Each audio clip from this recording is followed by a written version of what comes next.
Good afternoon, everyone, and welcome to the fifth lecture in the series Critical Heritage Studies at Arqus, Concepts, Approaches, and Findings.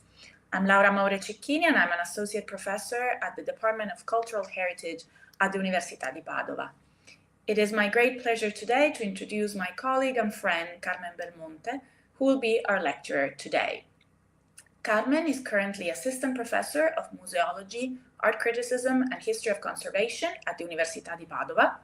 She also coordinates the research unit Decolonizing Italian Visual and Material Culture at the Bibliotheca Hertziana, Max Planck Institute for Art History in Rome, within the collaborative project SPAZIDENTITà promoted by the École Française of Rome.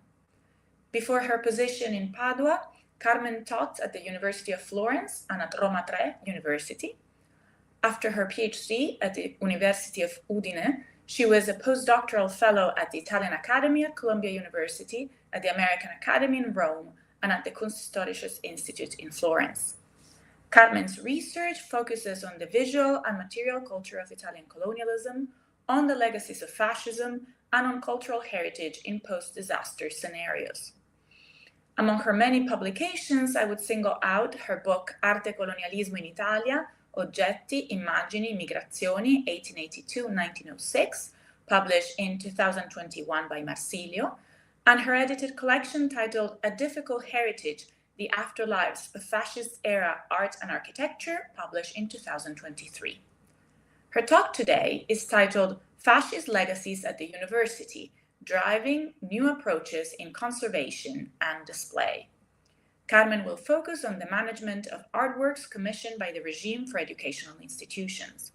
Spanning from the fall of the regime in 1943 to present day, her talk will explore the evolving reception of fascist heritage, from iconoclasm to conservation to more recent attempts at critical preservation. Carmen's talk will last approximately 45 minutes, and there will be ample time afterwards for discussion. Those of you who have a question for Carmen can write it in the comment section on YouTube, and we will then read it aloud. Carmen, the floor is yours. Thank you, Laura. Good evening. Thank you, Laura, for this warm introduction. And I would like to thank also the organizers for inviting me to contribute to this lecture series dedicated to critical heritage studies. I'm going to share my PowerPoint.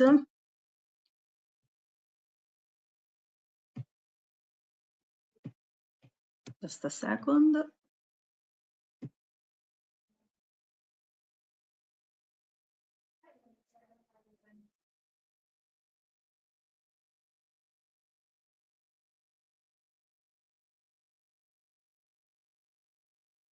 Can you see the PowerPoint?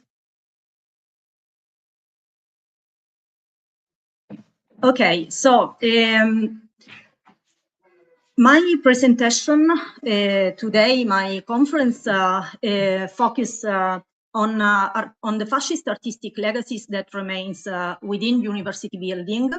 This is a topic that I addressed as part of a research project sustained between 2019 and 2023 by several German and American research institutions. Before delving into the heritage preserved by universities, I want to focus on the current reception and debate on the material legacies of fascism in Italy. As you can see, this photograph depicts the poster announcing the exhibition Arte e Fascismo, inaugurated in 2024 at the Art Museum in Rovereto. Here we see opposite reactions to fascist heritage. We find a coexistence of fascist mottos like Viva il Duce, long life to the dictator, together with scribbles that try to erase Mussolini's face. After 2015 protest movement, Rhodes Must Fall, and the 2017 demonstrations in Charlottesville, Virginia, the management of controversial material legacies has become more and more urgent in academic and institutional agendas. And also in Italy, a lively debate on the massive presence of fascist buildings and monuments was sparked in 2017 by an article that was published by Ruth Ben-Ghiat in the New Yorker. The author, that is professor of history and Italian studies at New York University, called attention to the relationship between the legacies of dictatorships and the resurgence of far-right parties in Europe, and expressed her concern about the perceived complacency of Italians living among these imposing legacies.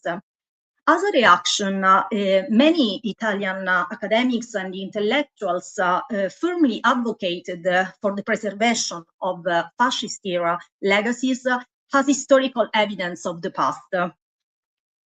The arguments of these debates were primarily revolved around the opposition of preserving these artifacts in their original shape and location versus demolishing them. So what emerged was a gap in the study of the fluctuating dynamics of the memory of fascism through its material legacies. Now, almost 10 years after the beginning of this international debate, that was also intensified in 2020 by the protest of the Black Lives Matter movement, we register a strong impact on academic production. Studies of fascism have increasingly turned their attention to the legacies of the regime from its downfall to the present day. These works are mainly focused on material legacies and heritage, and many of these books focus on architecture. But other recent works have been devoted to the re-emergence of the fascist past in art practices and cinema, and on the history of exhibition of fascist-era art. In addition to these international publications, we see a new interest in the material traces of colonialism and fascism, spanning from street names to plaques to monuments. Among many others, the project I luoghi del fascismo aims to map sites linked to the fascist dictatorship. It was promoted by the Istituto Ferruccio Parri, and in addition to the mapping, a collecting volume was published in 2022. Among this growing body of studies, several have embraced the definitions as dissonant, contested, or difficult heritage to frame the legacies of Italian fascism. In line with an academic debate on political dimension of heritage that started and focused on associated with violence, trauma, and histories of power. We can frame the definition of difficult heritage as part of this debate. It was drawn from the work of anthropologist Sharon McDonald and developed through the analysis of the management strategies for the Nazi ground in Nuremberg. Difficult heritage is defined as a past that is recognized as meaningful in the present, but that is also contested and awkward for public reconciliation with a positive, self-affirming contemporary identity. In the volume I edited in 2023, we adopted the notion of difficult heritage to frame the study of legacies of fascism in Italy. But the authors tested and challenged this notion and highlighted also limits and potentialities that emerged when we applied this concept to the Italian case. After all, since we consider heritage as an unstable category, because heritage can be preserved, can be restored, relocated, but also contested, undermined, and resignified. Also, the definitions that we test and apply to heritage can be discussed, can change, and can evolve. Here, when we look at the management of fascist-era works during the second half of the 20th century, we can distinguish three different stages to trace a sort of periodization.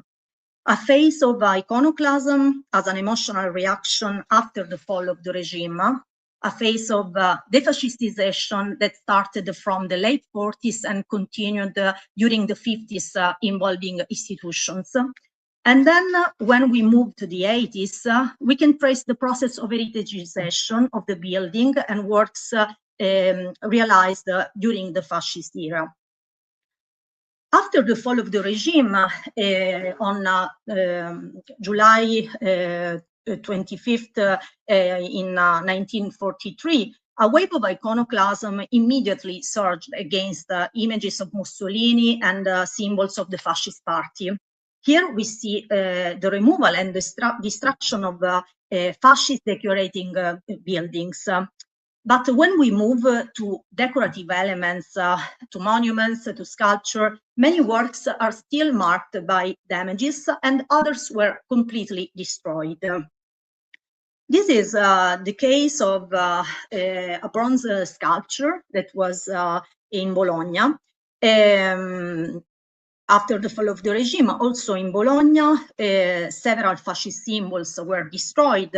We know that photographs of Mussolini were burned and marble insignia was smashed, according to the reconstruction of Simona Storchi.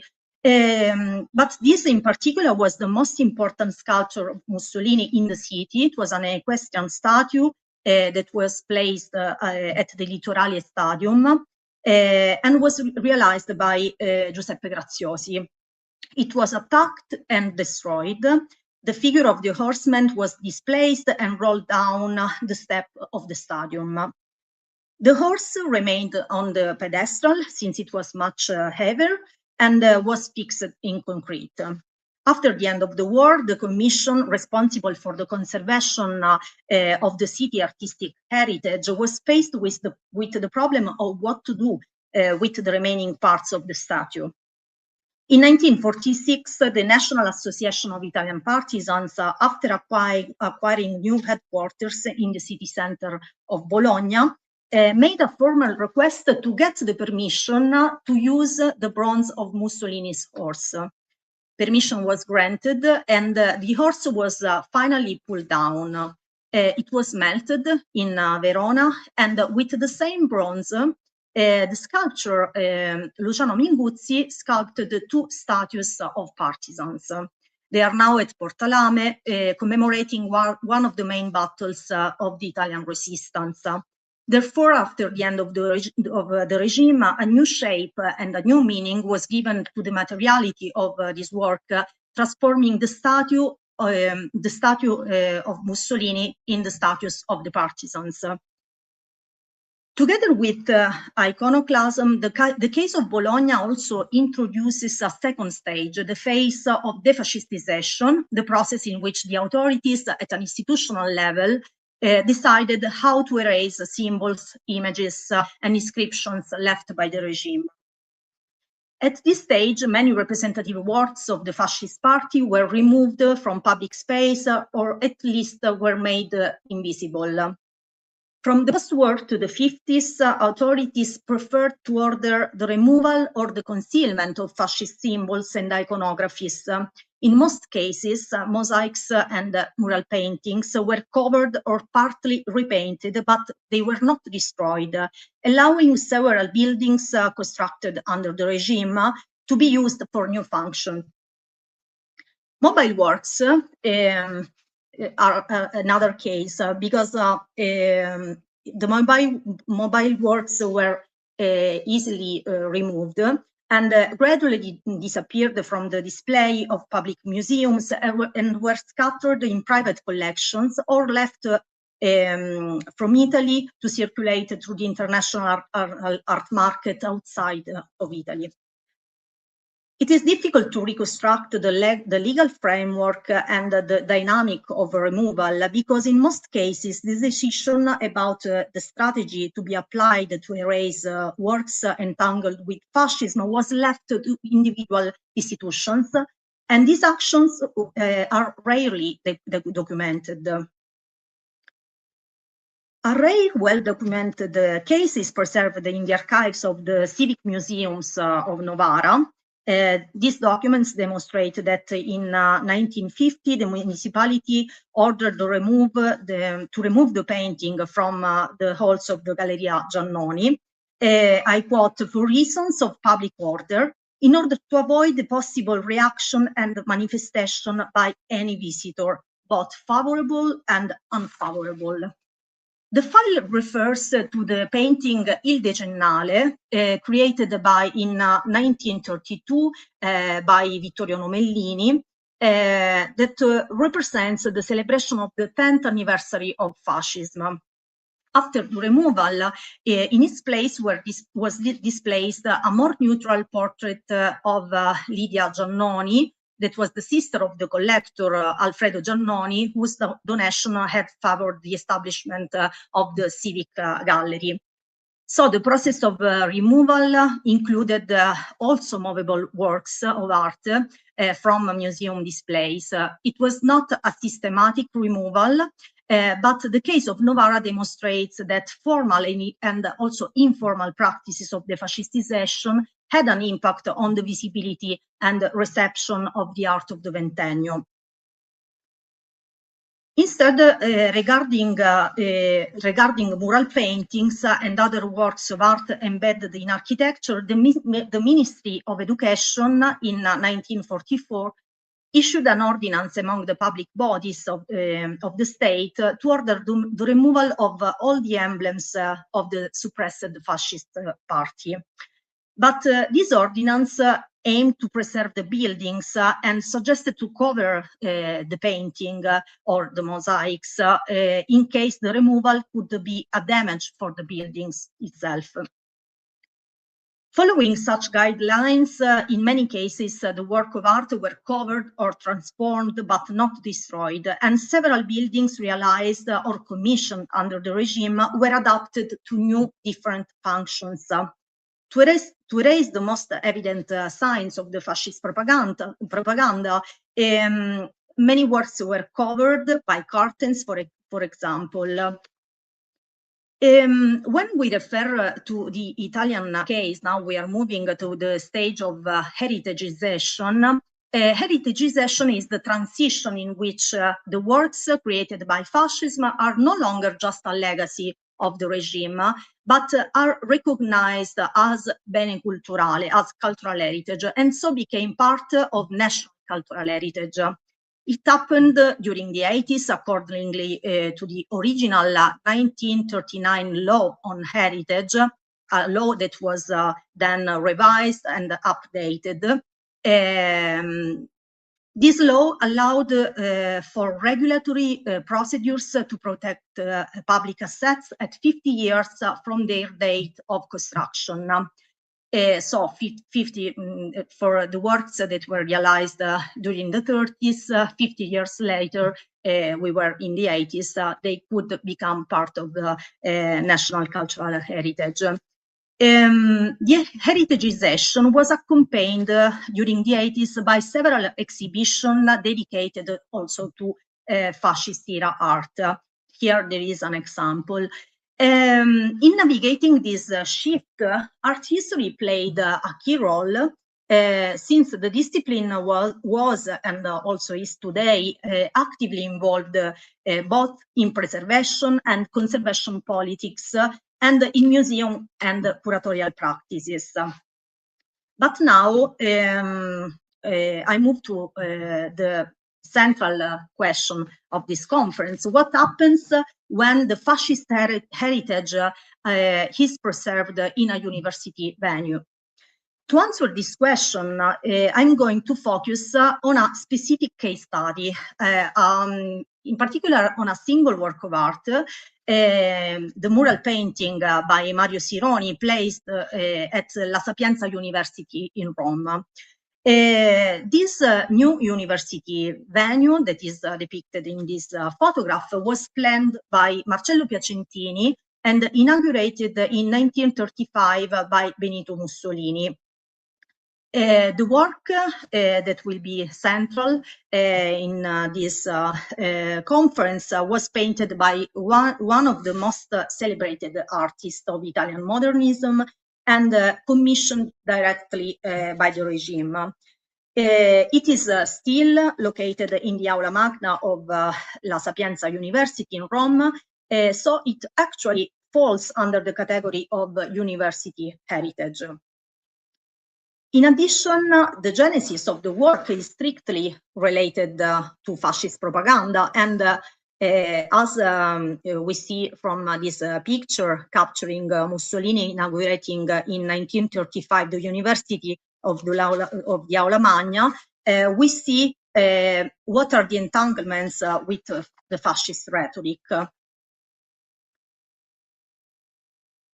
This work represents Italy between art and sciences. Is a crucial case study for tracing the political and cultural dynamics that affected the material legacies left by the regime within the universities. Universities that continued to play their role in the Italian Republic, so after the fall of the regime. For this reason, I will focus on the life of the mural painting since 1935 and on the conservation history of Sironi's work that allows us to understand how Italy dealt with the fascist era heritage, adopting in most of the cases the preservation instead of destruction, abandonment, recontextualization. Indeed, tracing the life and the afterlife of the mural painting, we find two restoration interventions carried out on the work. One in 1985 and another in 2017, so really recent. So we can explore the process of heritageization, examining narratives and exhibitions built and around the mural painting starting from the 80s. If in 1935 the painting dominated the Aula Magna and was inaugurated by Mussolini, 10 years later, on January 1945, when the university opened again after the war, the painting was covered with a stratum of wallpaper. This photograph shows the concealment of the mural. We see the mural painting covered during the Congress of the Socialist Party. It was just a temporary solution. It was a way to respond to the request of the Ministry of Education that ordered to cover fascist symbols and fascist iconographies. But the university wanted to find another solution for the mural painting. And in 1947, the university chancellor gathered a commission to discuss possible solutions to be applied to the painting in order to erase the message of fascist propaganda. This commission, the members of this commission allow also to understand how ambiguous was the process of defascistization, because among the members we can recognize several persons that were strictly involved in fascist cultural programs. Among others, there were art historians such as Pietro Toesca and Michele Biancale. Michele Biancale was responsible of the organization of the fascist and colonialist Mostra delle Terre di Oltremare in Naples in 1940.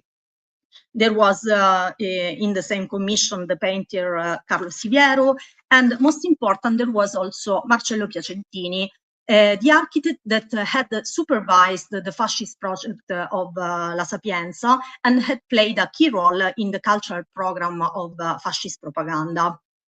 Also, Sironi's painting was the result of a close collaboration between the painter and the architect Piacentini. We know that Piacentini wrote letters to Sironi to inform him about the discussions and the destiny of the mural painting. In 1948, he also promised, we will remove the paper. In 1950, the university decided to uncover and to restore the painting. Finally, the internal commission decided to preserve the mural painting while covering with opaque tempera the most explicit symbols of fascism, such as the fascio littorio, here you can see here, the imperial eagle, and the figure of the commander on a horse, on a horseback, represented in the arch. So here you see the mural painting after this called restoration, that was also an intervention to cover the symbols, the fascist symbols. In those very years, also other universities were handling the same problems. Some of them applied this a similar pattern of covering the fascist symbols or characters, partly repainting the work, but preserving the composition and the iconography. This is the case of the Università per Stranieri di Perugia. Here you see the painting by Gerardo Dottori, located on the wall of the Aula Magna. The intervention preserved the iconography, but transformed the figure of Mussolini, adding blonde curly hair to the character represented. In addition, the fascio on the right was covered with the Colosseum. Going back to La Sapienza, some research, important research made by Simonetta Lux, Esther Cohen, and later by Eliana Billi, demonstrated that in a few decades, the memory of the restoration of the intervention to cover, that aimed to cover fascist symbols, got lost. And the original iconography emerged only decades later, thanks to an historical photograph. The 1980s are the years in which the process of heritagization took place. After the iconoclasm and the defascistization, we recognize the traces of this third stage on the mural painting by Sironi. In 1985, a large exhibition, at the beginning of the 80s, there were organized several exhibitions dedicated to Mario Sironi, to the painter and its works. In 1992, a large exhibition was organized in Milan by Renato Barilli, and scholars define it as a kind of revival of fascist era art. This revival was controversial also at the time. Many scholars criticized the risk of the spectacularization of the regime's aesthetics. But this was a phase in which politics intended to overcome the dichotomy between fascism and anti-fascism. And in general, there was a new interest in the study of the entanglements between art and fascism. When we talk about heritagization, we know that it is the process to which objects, places, and practices are turned in cultural heritage. When objects enters this category, they are preserved, protected by national laws, and care is taken for their conservation. But a process of heritagization is made not only by care for the works, but also by official discourses, in institutional decisions, interventions on restoration, and also by exhibition. We have to explore all these fields to understand the cultural shift in the management of fascist era works of art during the 80s. In 1985, the Institute of Art History at La Sapienza University organized an exhibition on the artists involved in La Città Universitaria project. It was part of a larger project promoted by the university to celebrate the 50 years anniversary of the inauguration of La Città Universitaria. The university, after 50 years, necessarily had to come to terms with the fascist origins. the Faculty of Architecture organized an exhibition dedicated to Piacentini's project, on which many other architects had worked. The Institute of Art History, on the other hand, decided to explore the relationship between art and fascism, starting with the works that decorated the university. So they focused on the Sironi mural painting and on Arturo Martini's sculpture of the Minerva, that is in front of the entrance of the university. The exhibition pushed the observer, as we can see, for example, they retraced draft drawings to reconstruct the creative process that led to the final work of art. And the exhibition wanted to push the observer to delve into the material stratigraphies and temporalities marked by the political changes that had taken place over the decades. The curators, Simonetta Lux and Esther Cohen, proposed an historical viewpoint, critical on fascism, aiming to reconstruct the context of the works without neglecting their close link to fascist propaganda and highlighting the contradictions and discontinuities that the works themselves with their biographies could testify.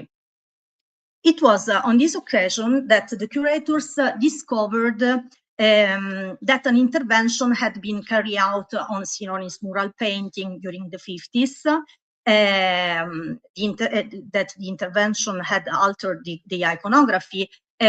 So they discovered the original iconography of the mural painting. They decided to not publish in the catalog the reproduction, the photographic reproduction of the mural as it appeared in 1985, but they preferred to include the black and white photograph with the original iconography.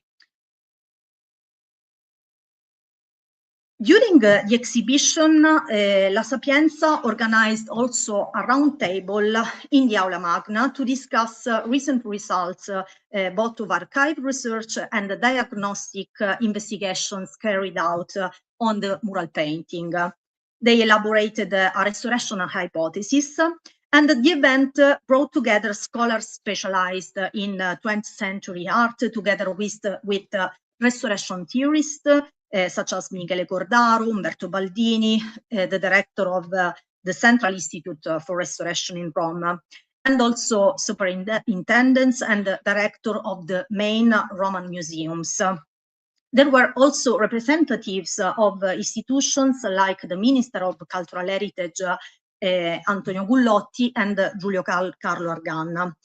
At the center of the debate, there were the artistic techniques used during the 30s, because some diagnostic investigation had demonstrated that there was a mixed technique, which was different from the fresco. They raised a methodological problem, how to restore a work that had been subject to anti-fascist censorship.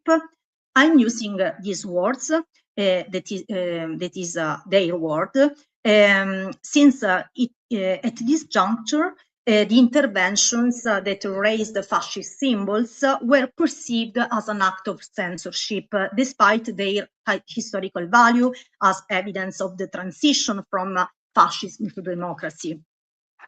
These debates reveal a paradigm shift in the reception of works of art and architecture created under the fascist regime. The debate on restoration had no immediate impact on the painting because the hypothesis to restore the painting and to uncover the fascist symbols was not implemented. And the fascist symbols remained covered by the 1950 repainting. However, the consequences of the debate on conservation triggered by the restoration hypothesis of Mario Sironi, L'Italia tra le arti e le scienze, became evident in the following years. when other mural works from the 30s commissioned by the regime and reworked in different ways around the 50s were restored. The removal of coverings brought to light, along with examples of Italian modernism, fascist iconographies, symbols, and mottos. For instance, in Milan, at the Palazzo dell'Informazione, the restoration of Mario Sironi's mosaic Il Voro Fascista revealed the fascist motto, credere, obbedire, combattere. And in 1992, also a volume was published to discuss the restoration. In the same years, the former partisan and anti-fascist Leonardo Sciascia published the essay The Invention of a Prefecture, with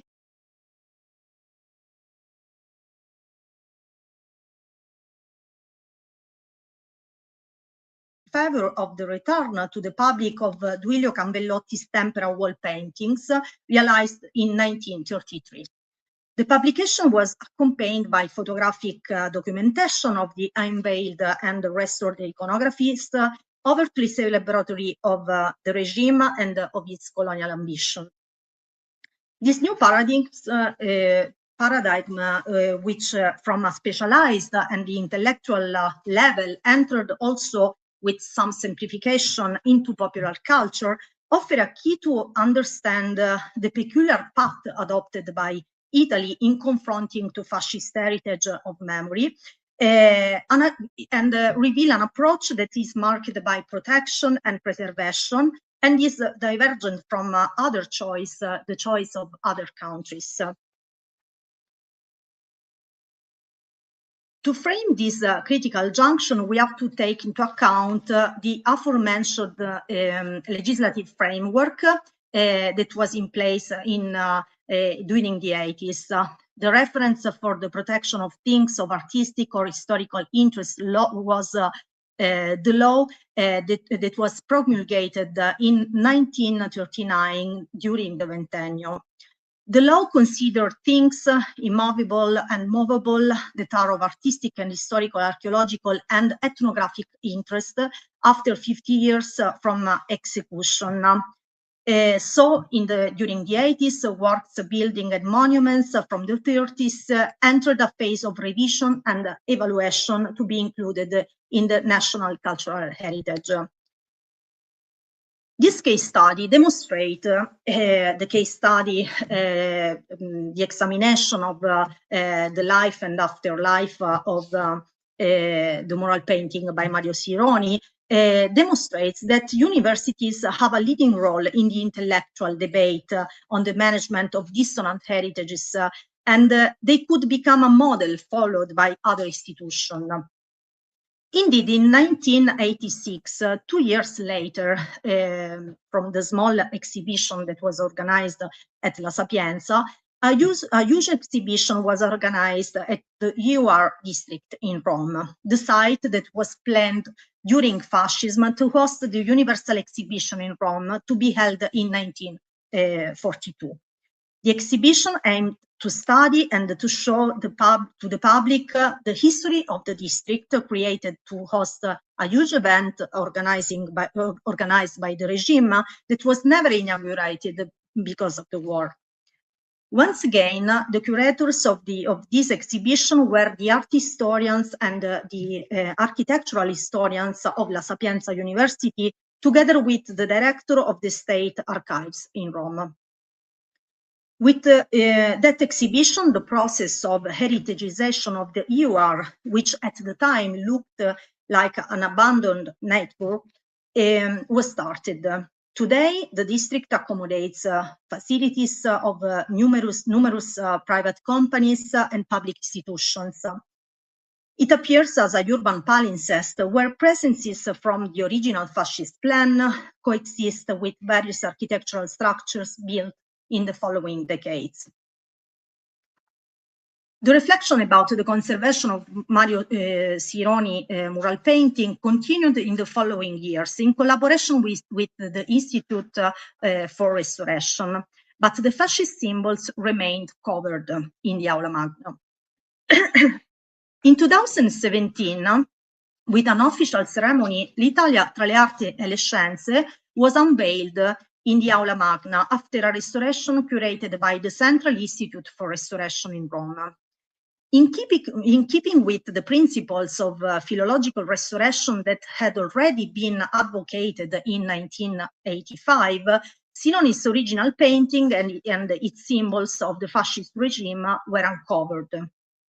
As part of the restoration project, scholars and conservators investigated the life of the work after 1943 and the artistic technique used by Mario Sironi in 1935, and then the technique that was used by Giuseppe Marzano, the painter that covered the fascist symbols. In 2017, the restoration was shown to the public in the context of a temporary exhibition at Palazzo del Rettorato. Here we see the catalog of this exhibition that accompanied the restoration.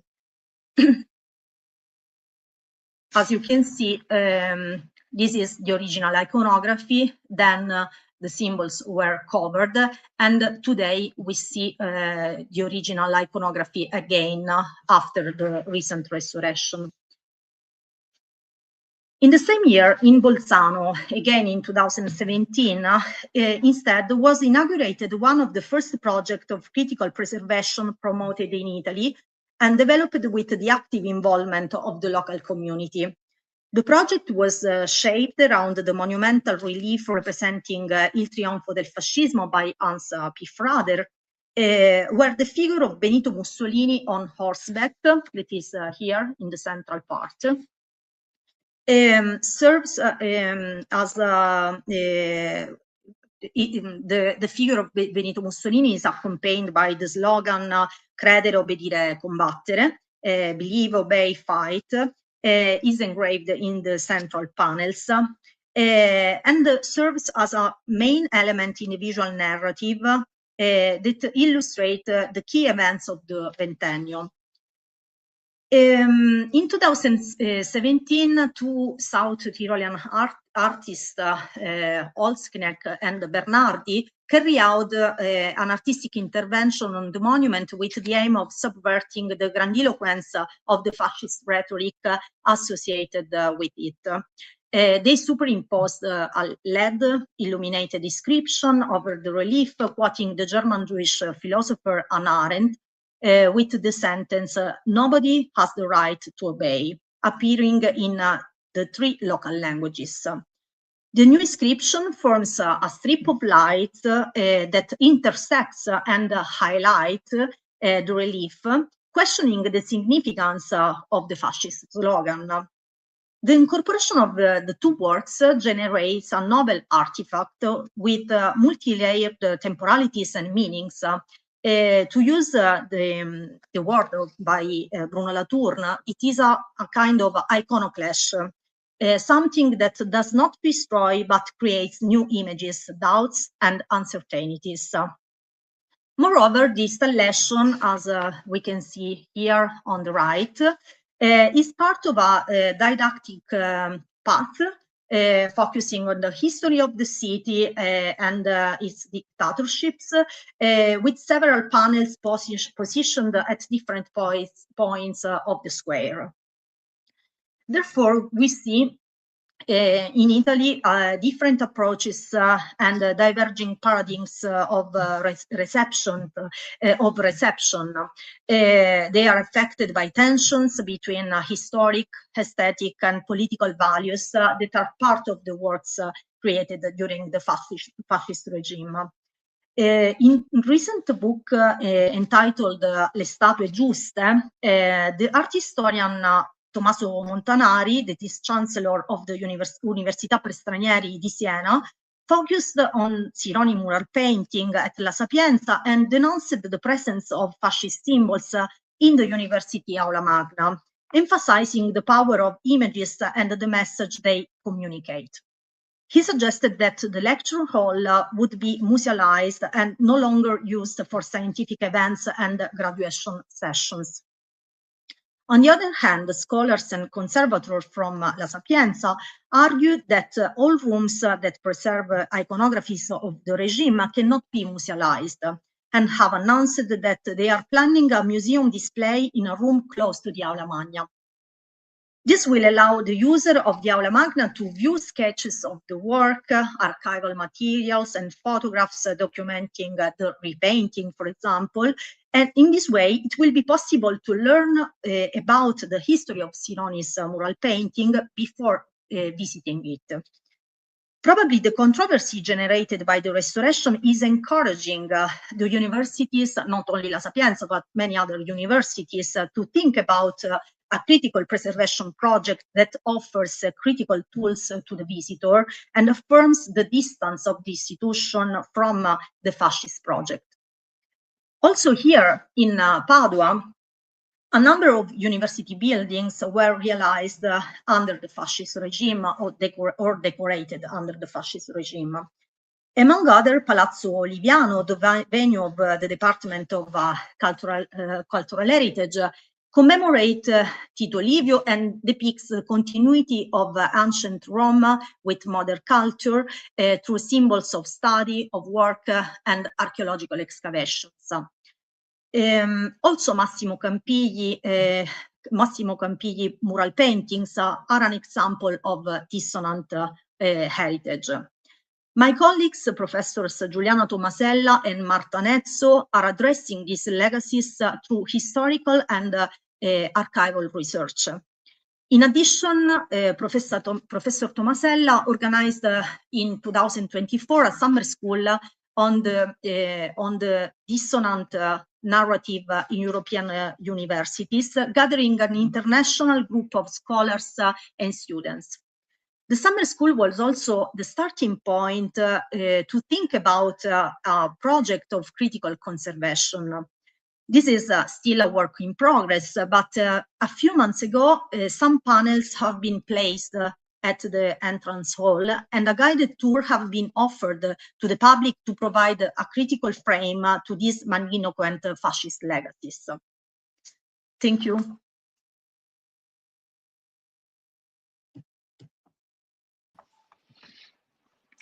Thank you, Carmen, for this wonderful presentation. It's always a treat to hear you speak and interweave all your different research projects around this central issue of how to deal critically with complicated heritage, both colonial heritage, but also fascist heritage. And I think the university setting is a particularly striking case study to look at some of these issues. So as I was mentioning at the beginning, there is the possibility for the audiences to ask questions. There are already two, so I'm going to start from the first one. The first question is the remaining fascist heritage somehow incorporated by the current government under Meloni? And if so, how? Are we going to collect the questions or I answer to each question? It's up to you. There is a second question by the same person, but maybe it's easier if you just take it one at a time so that, okay. Yeah, there is also more time for other people if they want to add a question. Okay, so thank you for the question. I think we can focus on several exhibitions that were organized in recent years. There is, of course, an interest on the heritage of fascism and also on fascist era art. There was an exhibition dedicated to futurism. There was a big exhibition at the Mart of Rovereto that I mentioned, dedicated to art and fascism. And unfortunately, there was not a critical reflection. They didn't demonstrate a critical reflection on this artistic production. If I can add, recently the Ministry of Culture has announced that this year will be devoted to Mario Sironi, so that there will be several exhibitions on Sironi. So this is sort of ties into what Carmen just said, that there is an attempt on the current government to reclaim a fascist heritage and to rediscover in a certain way this heritage. Although, as Carmen clearly showed in her talk, there is no rediscovery. This heritage has been out in the open since the moment of it was built, right? The next question by the same person is, are there significant regional differences in the way fascist legacies are dealt with in Italy? Or does the individuality of each case is more important than regional parallels? Thank you very much, Paul, for these questions. Thank you. It is an interesting question because what we need doing further research is to compare, to map and study all the regional management of fascist legacies. An attempt was made by the book that I mentioned, I luoghi del fascismo, but of course not all the regions were represented.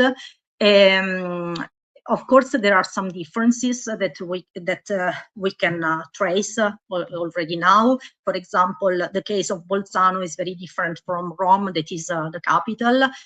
We know that the area of Bolzano has a particular history that is marked by two different dictatorships. So also the legacies of fascism affect the community in a different way. So, of course, there is a strong link between the political history of each region and the management of fascist legacies. Thank you.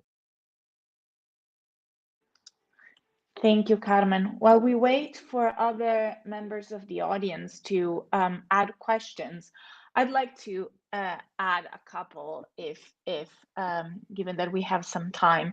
Given that these examples of problematic heritage that you have dealt with in your talk are in a specific kind of building, they are in university settings, I was wondering, in your experience, what is the students' reception of this difficult heritage? Are they aware that it is difficult? Do they perceive it as problematic? And also, given that you have worked on the Sapienza now for the past year, have been in Padua, I was wondering if you have noticed any differences or if the reaction is similar. Thank you for this question that allow me to focus the attention on the communities that use these spaces because we know that communities are important actors related to heritage. I think that many things changed in the last decade. Because there is more awareness regarding heritage, regarding politically charged heritage, also thanks to the Black Lives Matter movement, the protests that that circulated internationally, were remediated and circulated internationally. Last year, for example, we received, Professor Tomasella and me, we received a request from an association of students in Padua that asked to give a conference, an informal conference, about the legacies of fascism in Italy and in the university. And what emerged is that they feel a big distance from that period because they have no direct contact with people that lived that era. And they are disoriented. They want to know more, and but they feel uncomfortable looking and these legacies, living among these legacies. So they don't have an idea about how to act, but they demonstrated that they want to know more, they want to be more aware about the meaning and the political message of these works. Yeah, thank you. What approaches do you think would be most beneficial to actually help students become aware of this heritage? I think that we can work a lot also within our courses, focusing also about on fascist legacies, on the artistic cultural heritage of the university. But on the other hand, I think that for example, the project of the panels that have been added in the at the entrance of the Liviano can be a starting point to create more awareness, but also a stimulus to discover more, to study more about this era. Yeah, one of the characteristics of these artworks in public spaces is that they become invisible. Students walk by them without really stopping to look at them. And one particularly Italian approach to these particular heritage is to not even explain it too much, right? There are no labels outside of the Liviano explaining clearly Yes. what was happening when the building was done, or even a plaque explaining until these panels were included last year, who were the artists who were making these works. So students always needed a mediator to actually become aware of what was going on. And precisely because of the place where these artworks are located, which are places of passage or places where one does ceremonies when one is focusing on the ceremony rather than on looking at the material, the visual material around one, they become easily invisible or they become part of the background. So doing anything to sort of make people aware of them is a beneficial approach. And to go back to the first question that Paul Jules was asking, one of the difficulties of doing any sort of remediation of these material right now is precisely that institutions want to avoid sounding either apologetic of fascism or excessive or censorial of fascist heritage. Yes. So there is a particular challenge at this particular historical moment with this heritage. The other question I had listening to your talk and the overview that you made at the beginning of the sort of the theoretical underpinnings of this problem, right? This heritage that became heritage only at a specific moment in time, and it was described as difficult only under certain conditions, right? I was interested in hearing more about whether you think there is a particularly Italian approach to restoration that we see in the kind of projects that you have talked to, and in particular, if there is an ideology that we can sort of unpack in the restoration approaches that have been taken to this particular heritage. The case of La Sapienza is quite interesting, but also the case of Il Palazzo dell'Informazione in Milan is another example. So I wanted to hear more from you about the theories of restoration that are in place in Italy and that sort of justifies certain choices that have been made by restorers, art historians, architectural historians. Thank you for this question. Italy has a long tradition of conservation and restoration. We can mention the Istituto Centrale per il Restauro that was guided by Cesare Brandi, who wrote an important theory that was then used internationally. And in this theory, there is this idea of creating a balance between the historic case and the aesthetic case of the work of art. I think that the philological restoration, and as philological we mean a restoration that restitute to the observer the original work, the original iconography, when it is possible, of course, without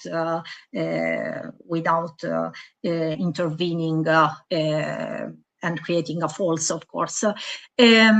So the philological restoration can be applied on most of the work of art. It became particularly difficult when we deal with a painting like the painting by Mario Sironi, that is politically charged and then was repainted. Because in this case, we can also wonder if we are losing something, because, for example, also the repainting was heritage, an historical document, let's say, but then there are also many other aspects, for example, the right of the author to have the original work preserved. So I think that the philological restoration has many reasons to be applied. But maybe now we have to institutions and we also as scholars